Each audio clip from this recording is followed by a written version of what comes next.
Super Smash Bros. Brawl is the most ambitious Smash game, with a huge amount of content it introduced, including the Subspace Emissary mode that featured most of the roster, whereas the World of Light story mode defeated the purpose of having all of these characters together, in my opinion, as none of the characters interact with each other aside from at the beginning and at the very end.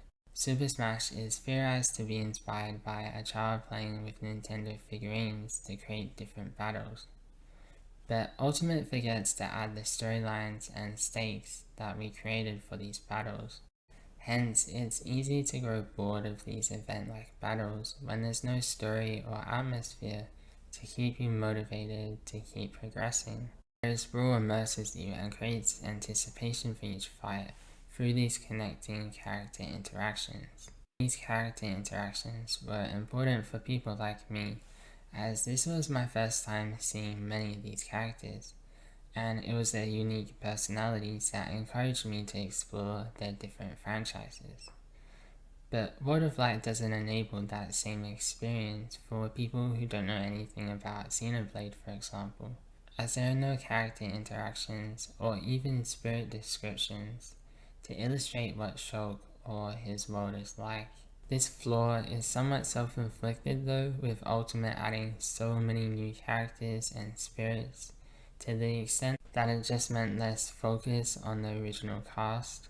The lack of story in World of Light also negatively affected the villain Gleam, because it's not clarified much what the purpose is behind Gleam's actions, so it's hard to understand or sympathize with, which affects your satisfaction from defeating him. Compared to Subspace Emissary, where even if Taboo was rather abstract, at least there were different factions of evil characters which you battled throughout your journey, and Taboo was also more threatening compared to Gleam, with how he planted bombs around the map to destroy the world, which is theorized to be symbolic of the creator Sakurai trying to destroy his creation. Overall, Brawl was much more rewarding and motivating to progress through than Ultimate, with the cutscenes, setting, and character interactions. Although I should stress that I'm not saying that Brawl is perfect.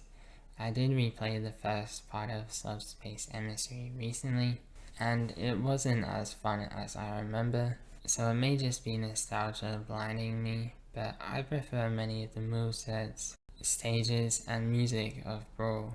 But by drawing on this comparison, I'm not trying to bag on Ultimate as maybe the last Smash game, or at least the last Smash game that Sakurai directs. It makes sense for everyone to be here for one last hurrah, and I'm not expecting that they build a whole story mode involving so many characters, which Sakurai said was impossible given the short turnaround from Smash 4 to Ultimate. I'm merely making this comparison to reflect on how much effort was put into Brawl, and why I could never really click with Smash 4 or Ultimate.